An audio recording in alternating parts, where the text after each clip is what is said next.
We have seen so many examples of the differences between the two sides in just this campaign, man. We've seen so many that we're starting to lose track, right? We've seen the difference illustrated in the fact that Tim Walz abandoned his unit to avoid war, and J.D. Vance signed up and went. We see the difference highlighted when you compare economic prosperity to price fixing, or just look at the border, secure borders versus the true anarchy that has become our southern border. The examples are endless, man, but I think we have finally got the example to end all examples. Present! Out!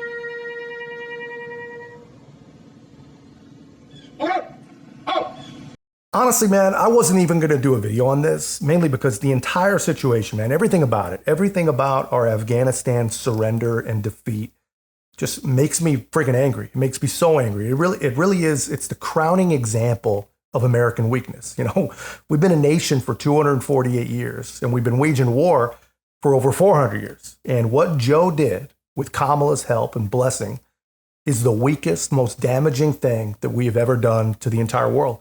And not only do we not talk about it, but the people involved are asking for promotion, man. I mean, just remember the things we've seen. We saw people falling off of airplanes, and they called it a success. We saw one soldier, one sailor, 11 Marines killed after we literally gave over their security to the Taliban.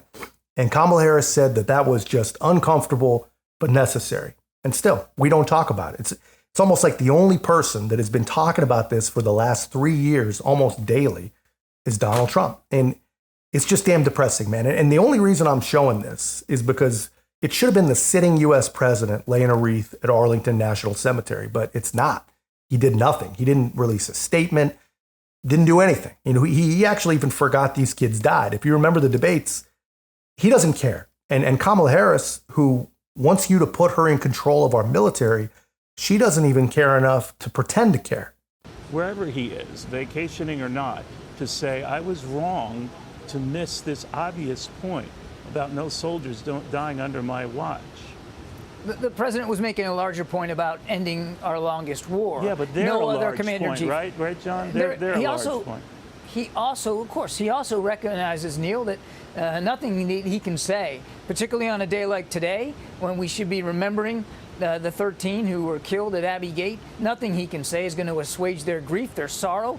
Nothing he's going to be able to say or do is going to make them feel better about losing their loved ones, except be the best commander-in-chief that he can be, which is, of course, what he has been trying to do for the last 3.5 years. Yeah, so this is the position of your government. There's nothing that Joe Biden can say. There's nothing that Joe Biden can do. Nothing's going to change anything for those families. So they did nothing. And that's what these people are. I mean, Joe Biden literally flew to Normandy and crapped his pants on stage to honor a battle fought in World War II, but he can't shuffle down the street to honor soldiers that he was personally responsible for. This is who these people are, man. These people are worthless. These are selfish people. And I don't understand how a guy like John Kirby, a freaking admiral, dude, how does a guy like that dishonor himself like this? And I can't believe what he's done to himself and what he's done to the people he served with. And I cannot honestly believe he can peddle this kind of garbage about those families. You know, our president never called these people, didn't send a letter, and forgot all about them on the debate stage. And he did, of course, he talked to a few families at Dover. And when he talked to them, he made everything about himself. And then he checked his watch to see how long he had to look at their dead kids' caskets. And I'm going to keep going, man. This stuff makes me so mad. But first, guys, if you guys appreciate this kind of content, hit the like button. Make sure to share the videos, subscribe. It really, really does go a long way to help the channel grow, and I really appreciate it.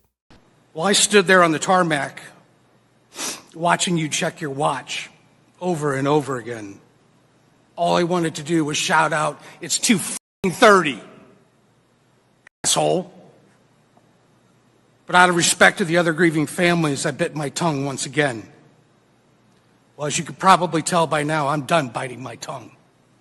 When Joe Biden, our elected president, entered the room, when he approached me, his words to me were, my wife Jill and I know how you feel. We lost our son as well and brought him home in a flag-draped coffin. My heart started beating faster, and I started shaking, knowing that their son died from cancer and they were able to be by his side. Also wondering how someone could honestly, be so heartless to say he knew how I felt a little over 24 hours and learning of my son's death.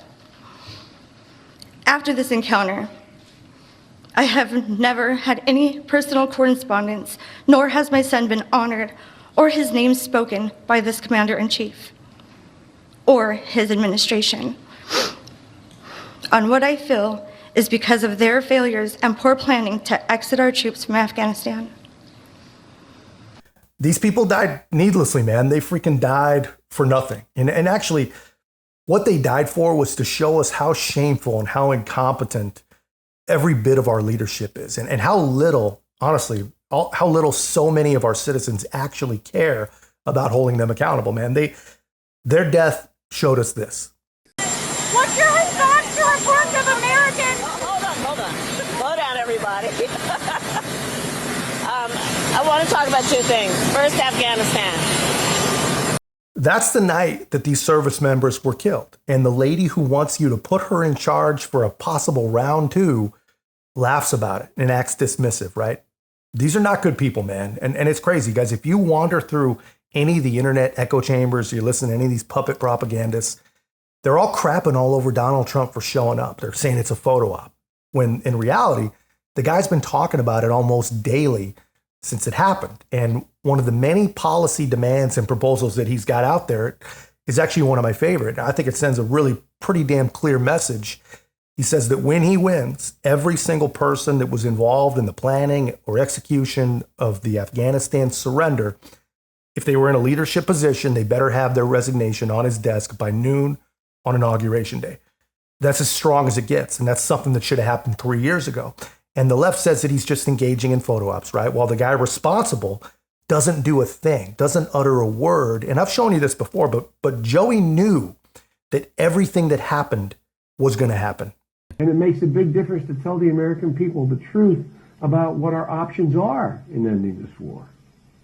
If tomorrow the order goes out from I'm President of the United States, I issue an order, end the war today, begin to withdraw all American troops. It will take a year to get the American troops out. Do you hear me now? That's the truth. It will take a year to get them physically out. Now, if you leave all the equipment behind, you might be able to do it in 7 months.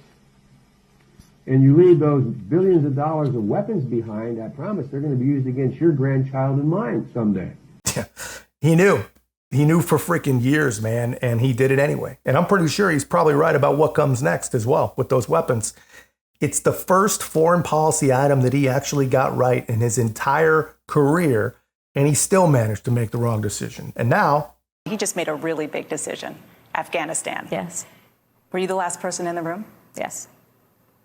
And you feel comfortable? I do. He is someone who I have seen over and over again make decisions based on what he truly believes, based on his years of doing this work and studying these issues, what he truly believes is the right thing to do. Last person in the room, making the worst decision that we've probably ever made, at least in the modern day. And then when it all goes bad, she laughs about it. I mean, like I said, man, this makes it the clearest example of the two sides that I think we can possibly ever make. But that's all I got, guys. Let me know your thoughts in the comments. If you haven't already, be a part of our growth. Make sure to like, comment, subscribe. Most importantly, share the channel. I'll see you in the next one.